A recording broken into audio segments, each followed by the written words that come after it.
माता काली देवी मंदिर चैल हिमाचल प्रदेश।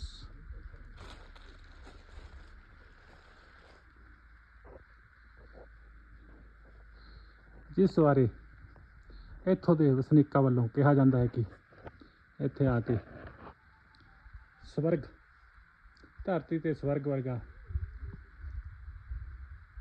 आनंद आता है, जो सचमुच ही देख के सच लग्या कि